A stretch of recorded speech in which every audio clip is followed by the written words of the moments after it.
शिफा, जंगों में किस चीज़ का इस्तेमाल सबसे ज़्यादा होता है? वेपन्स का। लेकिन एक चीज़ और होती है और वो होती है bands, military bands, military music. वो भी जज्बा बढ़ाने के लिए इस्तेमाल होता है। और सारी दुनिया की जो फौजें हैं उनके अपने अपने म्यूजिकल जो है वो बैंड्स हैं। हमारे उनके बैंड्स होते थे। हमारे यहाँ एक मैडम ही काफी थी। हमारे यहाँ जो मैडम थी वो बैंड बजा देती थी। बिल्कुल, वो बैंड बजा देती थी। गानों ने जो जोश जगाया, जो जज्बा जगाया, सबको याद है, सबके दिलों पर वो नक्श है। मिलिट्री बैंड क्या होता है, क्या काम करता है, पहले वो देख लेते हैं, फिर इस पर बात करते हैं।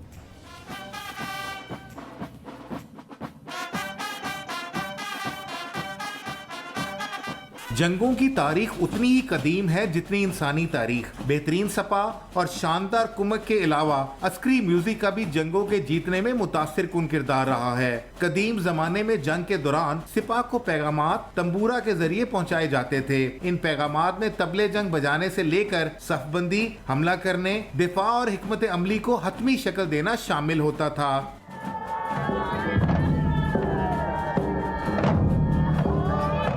जंगों में मिलिट्री म्यूजिक और आलात के कामयाब इस्तेमाल का सेहरा मुसलमान सिपा सलारों के सर जाता है। बाद में मगरिब ने इस तकनीक को अपनाया और उसे फौज के मुस्बत तासुर और सॉफ्ट पावर के तौर पर इस्तेमाल किया।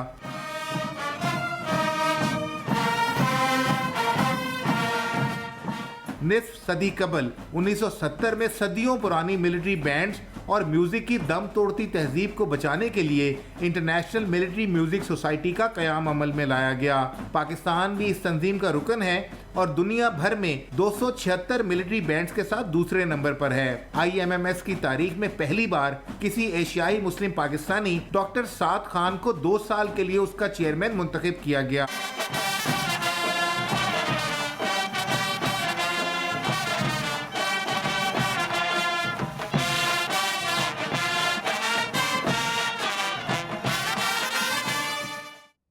जी, ये देखा कैसा ज़बरदस्त पैकेज था जिसके अंदर हमने ये देखा कि कितनी अहमियत है इन मिलिट्री बैंड्स की। अच्छा, अब एक और काम हुआ है, वो ये है कि पाकिस्तानी मुसन्निफ़ हैं, तज्ज़ियाकार हैं, ब्यूरोक्रेट हैं, डॉक्टर साद खान, उन्हें 2022 से 2023 तक इंटरनेशनल मिलिट्री म्यूज़िक सोसाइटी है उसका चेयरमैन बना दिया गया है। डॉक्टर साद हमारे साथ मौजूद हैं, उनसे बात करते हैं। अस्सलाम वालेकुम डॉक्टर साहब।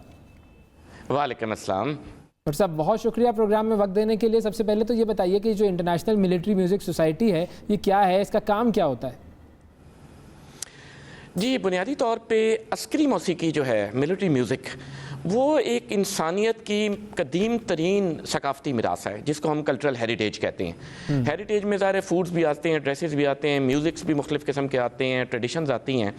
लेकिन मिलिट्री म्यूज़िक जो है वो एक बहुत पुराना, कदीम और कॉन्टीन्यूअस कल्चरल हेरिटेज है ह्यूमन काइंड की, इंसानियत की। और पिछले चंद एक सालों में आप कह लीजिए निस्फ सदी और सो, इसमें यह है कि मिलिट्री म्यूज़िक पे एम्फेसिस काफ़ी ममालिक का कम होता जा रहा है, जिसकी शायद वजह यह है कि म्यूज़िक के दूसरे बहुत ज़्यादा ज़राए आ गए हैं। iPod से लेके तो रेडियो टेलीविज़न तो खैर काफ़ी पहले ही आ गए थे, लेकिन अब इतनी ज़्यादा लाइव स्ट्रीमिंग और इतनी चीज़ें आ गई हैं कि मिलिट्री म्यूज़िक पे एम्फेसिस उतना नहीं रहा जितना होता था। तो तकरीबन 45 साल पहले 1977 में ये इंटरनेशनल मिलिट्री म्यूज़िक सोसाइटी कायम की गई, जिसका मकसद ये है कि पूरी दुनिया में अस्करी मौसीकी को फ़रोग़ दिया जाए। जहाँ जहाँ मिलिट्री बैंड्स हैं, जिन जिन ममालिक में मौजूद हैं, उनको बैंड्स को ऑनर किया जाए। इस प्रोफेशन को, being a military musician, military का बैंड मेंबर होना या मिलिट्री बैंड का कंडक्टर या डायरेक्टर होना या ड्रम मेजर होना या चीफ पाइपर होना, इसको एजाज़ की बात समझा जाए और इसकी माशरे में साख बढ़ाई जाए। तो ये बुनियादी मकासद हैं इंटरनेशनल मिलिट्री म्यूज़िक सोसाइटी के। बिल्कुल सही है। अच्छा, ये बताइए कि इस सोसाइटी में कौन कौन से ऐसे ममालिक हैं जो शामिल हैं? देखिए, इंटरनेशनल मिलिट्री म्यूज़िक सोसाइटी तकरीबन पूरी दुनिया में कायम है। इसका तरीका ये होता है कि जिस मुल्क में भी 20 या 20 से ज़ायद पेइंग मेंबर होते हैं, वो उस मुल्क का चैप्टर कहलाता है। अब पाकिस्तान में जो एसोसिएशन है मार्चिंग बैंड्स फॉर पीस, उसका मैं काफ़ी अरसे से चेयरमैन हूँ और ये भी इंटरनेशनल मिलिट्री म्यूज़िक सोसाइटी से वाबस्ता है। इसी तरह तकरीबन हर मुल्क में जो चैप्टर होता है, मतलब US चैप्टर या UK chapter, Belgium chapter, Brazil chapter, France chapter, वो हर मुल्क में जो है इसके चैप्टर्स एग्जिस्ट करते हैं। और जिन मुल्कों में 20 से कम मेंबर्स होते हैं वहाँ पे नेशनल रिप्रेजेंटेटिव होता है, यानी कोई ऐसी शख्सियत उस मुल्क की जिनका मिलिट्री म्यूज़िक में दिलचस्पी रही हो और उन्होंने मिलिट्री म्यूज़िक के फ़रोग के लिए काम किया हो, उनको इसका नेशनल रिप्रेजेंटेटिव बना दिया जाता है। तो उस लिहाज से इसकी जड़ें तकरीबन पूरी दुनिया में कायम हैं। सही है। तो आप चेयरमैन कैसे बने और आपकी जो टीम है वो क्या है? जी हाँ, इंटरनेशनल मिलिट्री म्यूज़िक सोसाइटी का एक स्ट्रक्चर होता है जिसमें एक तो इंटरनेशनल मिलिट्री म्यूज़िक सोसाइटी के सदर होते हैं। सदर एक सेरेमोनियल पोजीशन है जो कि 3 साल के लिए मुंतखब होते हैं, और आजकल जो सदर हैं वो रॉबर्ट ए डेविस उनका नाम है, and he belongs to New Zealand. और president is basically a ceremonial post जो कि सोसाइटी का आलमी सतह पे चेहरा होते हैं। जो सोसाइटी का चीफ एग्जीक्यूटिव ऑफिसर होता है वो चेयरमैन होता है, और चेयरमैन जो होता है वो 2 साल की नॉन रिन्यूएबल टर्म के लिए मुंतखब होता है, और इस दफ़ा जो है वो मैं इसमें मुंतखब हुआ हूँ। इसके नीचे 5 वाइस चेयरमैन होते हैं। इस वक्त मुख्तलिफ ममालिक से वाइस चेयरमैन मौजूद हैं। एक बरतानिया से हैं, एक जर्मनी से हैं, एक बेल्जियम से हैं, एक लैटिन अमेरिका से हैं और एक जापान से हैं। और उसके नीचे एक 12 मेंबर्स की इंटरनेशनल कमेटी होती है जो कि डिसीजन मेकिंग बॉडी होती है, जो कि चेयरमैन को असिस्ट करती है पॉलिसी साजी में और इंटरनेशनल मिलिट्री म्यूज़िक के इवेंट्स करवाने में। और इसके लिए जो भी IMMS international military music society का चार्टर होता है, रूल्स होते हैं, उनके मुताबिक प्रमोशन ऑफ मिलिट्री म्यूज़िक के लिए। बिल्कुल सही है। अच्छा, इस वक्त कौन कौन से ममालिक में ये बैंड जो है वो एक्टिव है, और क्या अब भी ये इस्तेमाल होते हैं? देखिए, जॉन फिलिप डी सूज़ा एक अमेरिका के आर्म्ड फोर्सेस के बड़े मशहूर कंपोज़र गुजरे हैं 19वीं सदी में। तो उनके 2 अक़वाल बड़े मशहूर हैं। एक ये है कि there can not be an army without a band, an army without a band is not an army, number 1। दूसरा उनका मकूला बड़ा मशहूर है कि no army has any chance of winning a war without a military band. अच्छा, कि जंग कोई मुल्क जीत नहीं सकता जिस मुल्क की फ़ौज में मिलिट्री बैंड्स ना हो। जिसका मतलब ये है कि जिस मुल्क की भी फ़ौज है उसके फ़ौज के मिलिट्री बैंड ज़रूर मौजूद हैं। और दुनिया में क्योंकि कोई मुल्क ऐसा नहीं है जिसकी फ़ौज सिरे से ना हो। बाज़ ममालिक हैं जैसे स्विट्ज़रलैंड वगैरह या बोस्निया हर्ज़ेगोविना जिनकी रेगुलर आर्मी नहीं है, लेकिन ये है कि उनकी रिज़र्व आर्मी मौजूद है। जो एडल्ट मेल्स होते हैं उनको 2 या 3 साल फ़ौज में सर्व करना पड़ता है।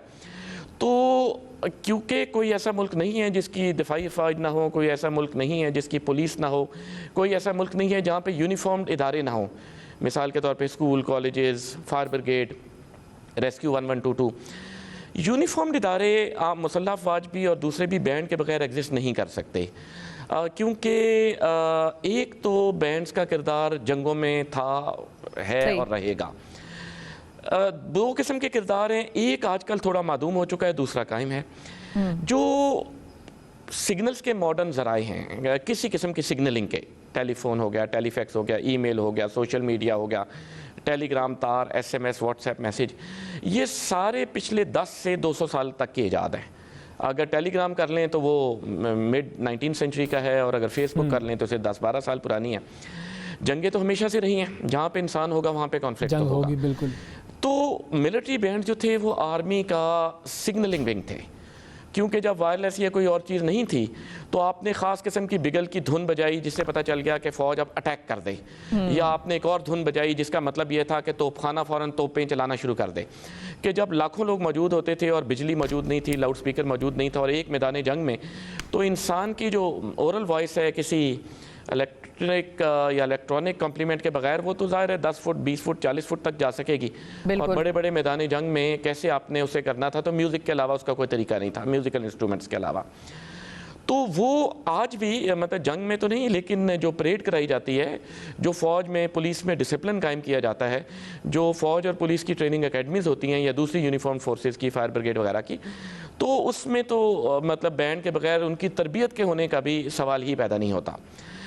दूसरा जो चीज़ है वो ये है कि मौसीकी इंसान में उसके जज्बात को हवा देती है।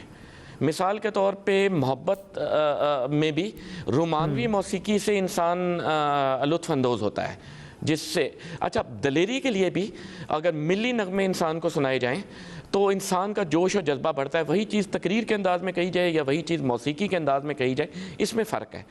इंसानी जहन में शायद अल्लाह ताला ने एक शऊर दिया है कि वो मौसीकी पे जो है वो कई दफ़ा अल्फाज से ज़्यादा रिस्पॉन्ड करता है। लिहाजा जैसे पाकिस्तान में भी आपने देखा होगा आजकल वॉर एंड टेरर पे जो मिलिट्री ऑपरेशन चल रहे हैं, तो हर साल जैसे 14 जून जो मतलब जब मिलिट्री ऑपरेशन शुरू हुए, ऑपरेशन ज़रबे अज़ब वगैरह, तो उसकी हर एनिवर्सरी पे ISPR एक नया गाना रिलीज़ करती है। बिल्कुल ये बंदे मिट्टी के बंदे, या हर साल आपको पता है अलग है। पाकिस्तान की भी कोई जंग ऐसी नहीं है 1965 की, 1971 की, वॉर ऑन टेरर, कारगिल जंग, जिसने मिलिट्री म्यूज़िक में इजाफा ना किया हो।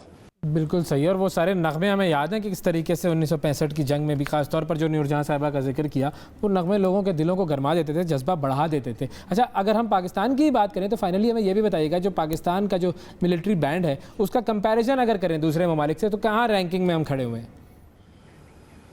देखिए, पाकिस्तान की आर्म फोर्सेस के पास तकरीबन 276 मिलिट्री बैंड्स हैं, जिसमें से 4 पाकिस्तान एयरफोर्स के पास हैं, 8 पाकिस्तान नेवी के पास हैं, बाकी सारे जो हैं पाकिस्तान आर्मी के पास हैं। उसमें से इन्फेंट्री की हर यूनिट का बैंड होता है, बाकी जो कोर हैं आर्टिलरी आर्मर्ड वगैरह उनका सिर्फ रेजिमेंटल सेंटर का होता है, लेकिन वो ब्रास बैंड होता है। तो तकरीबन 276 बैंड जो हैं वो पाकिस्तानी मुसल्लह अफवाज के पास हैं। तो Pakistan has the second highest number of military bands in the world. एक हमसाया मुल्क है जिसके हमसे ज़्यादा हैं, उसके अलावा पाकिस्तान के मिलिट्री बैंड्स 193 मुल्कों में दूसरे नंबर पे सबसे ज़्यादा हैं।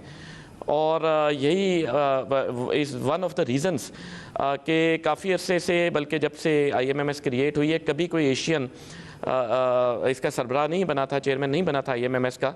तो यूनानिमस कलेक्शन की एक वजह यह थी कि Pakistan is one of the countries जिसके पास मिलिट्री बैंड इतने ज़्यादा हैं और बड़ी लॉन्ग ट्रेडिशन है मिलिट्री म्यूज़िक की। यानी even before the creation of Pakistan, Mughal दौर से, टीपू सुल्तान के दौर से, सूरी डायनेस्टी के दौर से, we have a very strong tradition of military music. तो इस वजह से पाकिस्तान को ये एजाज़ हासिल हुआ कि हम 2 साल के लिए इसके चेयरमैन का ओहदा पाकिस्तान को गया। बिल्कुल सही। और हमारा तो तराना भी जो है वो ब्रास बैंड पर है, और वो भी कितना ज़बरदस्त जोश जगाने वाला एक तराना है कि जब हम पढ़ते हैं पाक सरज़मीन शादबाद के शोर हसीन शादबाद और उसके पीछे वो बैंड का म्यूज़िक चल रहा होता है, तो आपको रोंगटे खड़े हुए महसूस होते हैं। दुनिया में कहीं पर भी ये कौमी तराना चल रहा हो, आपका दिल उसी की तरफ माइल होता है। ये होता है। बिल्कुल बिल्कुल। बहुत शुक्रिया अदा करेंगे डॉक्टर साद खान साहब हमारे साथ मौजूद थे, मिलिट्री म्यूज़िक एकेडमी जो है, म्यूज़िक सोसाइटी जो है उसके चेयरमैन मुंतखब हुए हैं।